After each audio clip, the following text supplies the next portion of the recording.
just leave it outside and bring in a heart that's open and willing to be ministered to by the music, by the words.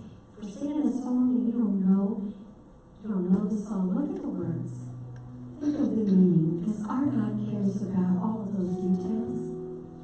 But we can't get caught up in those details. We have to remember that as we pray about it, leave it with the Lord. And let Him carry those burdens for us. So if you're able to stand and worship with us tonight, please do so.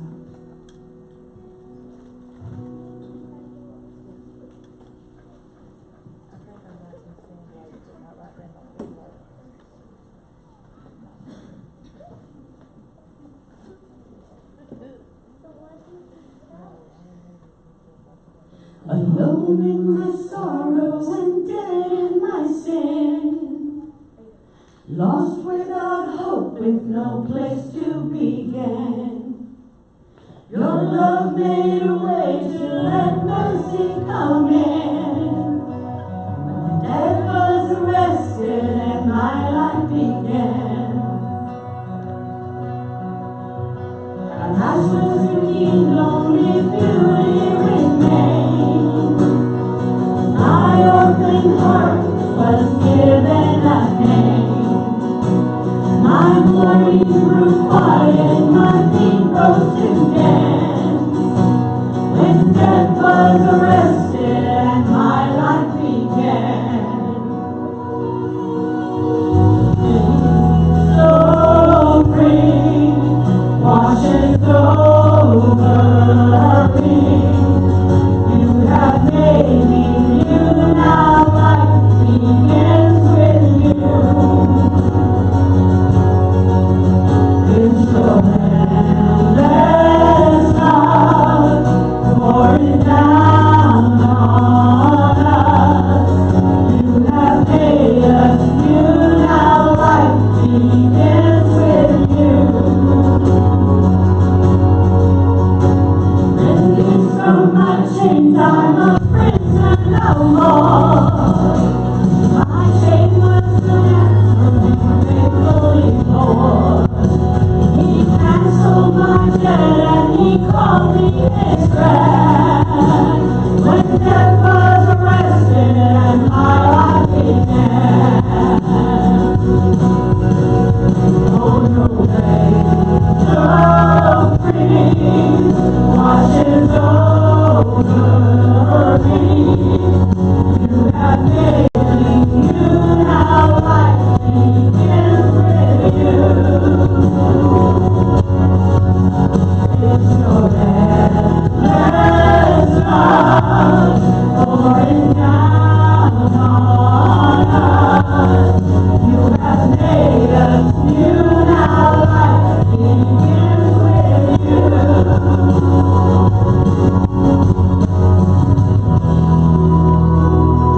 Savior displayed on a criminal's cross. Countless rejoiced as though heaven had lost.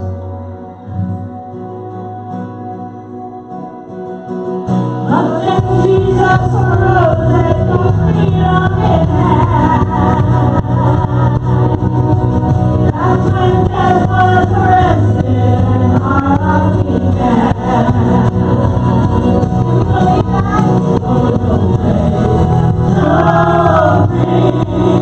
Washes over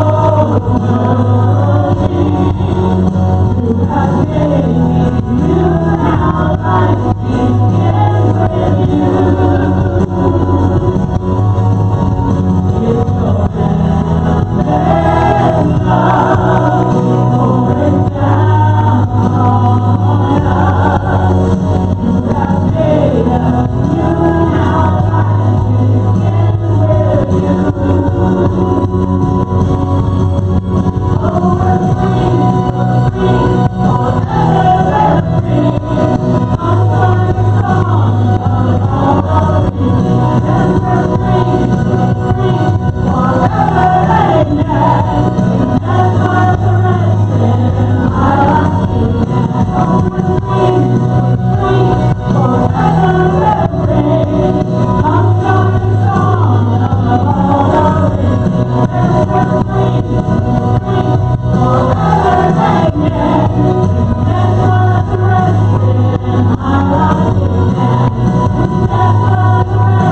There is another in the fire, standing next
concludes our worship for here tonight. Our worship songs move into opening His Word. As you can tell, there's a lot of little ones who are leaving the class. So we're going to give them a little minute to leave. It's a good sight to see. If you're at home, just imagine about 40, 50, 60 kids going to learn about Jesus. It's so amazing what God is doing here in this community. And on Sunday nights, we're just so thankful. So if you're a parent, if you brought a kid or 5, we just thank you. We just love having the opportunity to teach Jesus Christ, what the Bible says about who He is to your kids. And again, I'm going to say this time and time again, ask them what they learned on Sunday nights. Right? I guarantee they picked up something, whether it was a kid talking next to them or what the teacher was teaching them. It's an awesome opportunity to ask them what they've learned tonight. But so that's what our kids are doing. Our kids are going to get age-appropriate teaching. We're going to stay in here as adults and hear a message from Kurt. Before we do that, I have a couple of announcements. I haven't memorized these yet. Maybe change them up. But we always talk about this next. It's Connect Groups. You may have heard one during prayer request. I think it's probably one of the coolest ones. Not to say not all of them are cool. But this Connect Group, just to shine some light on this one, is there's a lot of people who may need help in or around their house. And so this Connect Group meets. We're trying to meet as much as needed, but there's a lot of people who need help to go in their house and just fix plumbing problems, just anything you can think of, whether it's car problems. Kurt always does cars on the side. We're trying to take that a little away from him, so there's more responsibility. So they got to do that this past weekend. And again, that's just living life with each other, going in and blessing someone. It could be from our church. This time it was from our church, but it doesn't necessarily have to be from our church. And just loving each other. And so that's literally what Connect Groups we envision for them. To spend time. We hope the leaders of that gets us to know those people more. Maybe you have a friend or two that's, would rather go do that rather than come on a Sunday. Because Sunday's a little more awkward. Maybe they're not used to a service. And so again, we're seeking more of those. So if you want to have any more information, you can get a hold of me, Kurt, Chris, Rebecca, Tammy. We're trying to launch some more. Again, trying to spark some ideas, baking. Kurt will attend that for sure to try out your cookies, cakes, whatever it is. But we're really trying to do that, and so it's just awesome to be part of it. You can find us after service and ask more about that. But right now, we're going to move on to a moment for those of you who called TCAN your home. If you're a guest, if you're watching online, I'm not going to make it feel any awkward more than it already does. But if you're someone who calls us home, this shouldn't be awkward. This is an opportunity for you to give back to the community. What we do, Marcus is going to do that in person right now by passing the box, but that goes to food pantry, clothing pantry, just maybe a single mom who just needs to get up on her feet. You name it, that's where this money goes to. None of it's the merchandising or anything like that. This is literally to go and serve the community and just help. And so we're going to invite you in that moment. You can do that 3 ways. One of those in person, like I just talked about, Marcus is passing the box around. You can do that by mail. You can also do that online. And what we're doing is something cool is, I don't know if you've heard, but we've gotten through our situation on the building property. So we're going to start spinning donations back up for that. So we tried to make it, if you have some friends who are tech savvy, you can even text to give for that. It's TCAN-BLD for building. You text it to 84321, and it'll start the process of how you can do that. We're so excited. We just love renting this building here, but we believe God's calling us to do more on that property. And so we have some building plans online. You can take a look. We're not 100% sure that's what God's going to do on that property, but we know God is pretty sure He wants us to use something on that property. And so that's why we're going to, again, those of you who want to see something in your community, you can see that, check it online. You can talk to Kurt, Tammy, Rebecca, Chris. We have an amazing vision for what God can do on that property, and we're inviting you in that opportunity, which we're so thankful. If you can consider that, tell your friends, tell your family. We're back. We're starting to get donations for that, and we're super excited. I'm going to pray us out, though, and Kurt's going to come up and give us a message on Super Bowl Sunday. But I'm so excited that we have people here. We're going to align our hearts, get ready for this next week, and just ask God to come in this room and mold us and change us. So let's do that right now. Father, we thank you at those words we just proclaimed, especially inside the fire, that the story of how you were with people as they got in a fire. God, we can attest to that. God, I know there's people in this room who know what it feels like for you to come up alongside them. And we proclaim you are worthy of it all. And Father, I just ask that that's just not some words we sing here tonight, but we truly mean it, God. As we're a people who are reading through the Bible, that we understand that in Exodus, as we're reading this past week, you have some high tasks.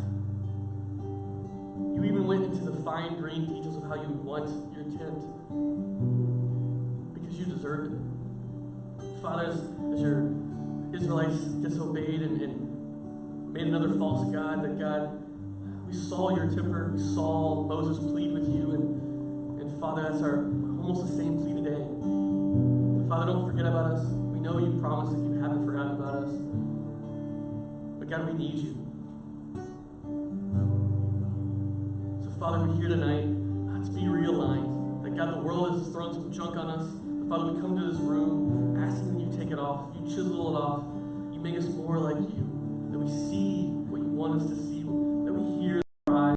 We hear what's most important, Father.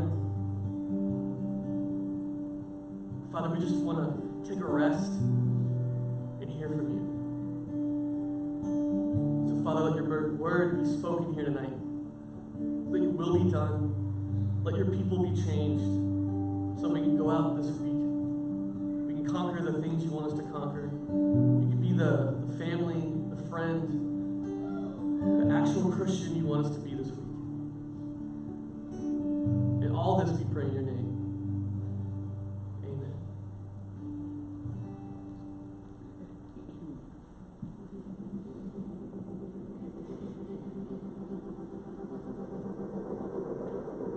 There's something written on your heart. It's the guiding force in your life. And when the storms of life come, the writing comes to the surface. Your story and all of its baggage is written on your heart. But there's another story. And God says that we are to write it on our hearts. The Bible. 66 books with over 30,000 verses. Now that sounds like a pretty tall order. But Jesus' life provides the perfect example of Scripture that is etched on the heart. When Jesus is tempted by Satan in the wilderness, his response is straight out of Deuteronomy. On his way to being crucified, Jesus continues to quote Scripture. And finally, as Jesus surrenders his spirit, he quotes Psalm 22. His Father's words were on the front of his mind and on the tip of his tongue at every moment. But Jesus didn't just know the Scriptures. He lived the Scriptures. They weren't just words on a page to him. They were the foundation upon which he built his life. And God invites us to do the same. But Jesus said something pretty shocking about the Scriptures. He confronted a group of religious leaders who were trying to earn eternal life by studying the Scriptures and said to them, "You're looking in the wrong place. The Scriptures all point to one thing, me. For I am the way, the truth, and the life. No one comes to the Father except through me." So don't think that the Scriptures lead to eternal life. They don't. They lead to Jesus, the author of eternal life. And studying them is not about knowing a bunch of nice sayings. It's about knowing a person, Jesus.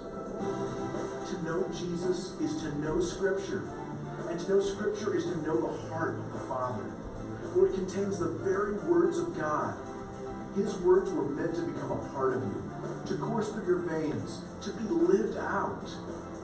Something is written on your heart, and it's either your words or God's. Either your story or God's story. So may you find your place in God's story. May you delight in his word. And may that word be forever written on your heart.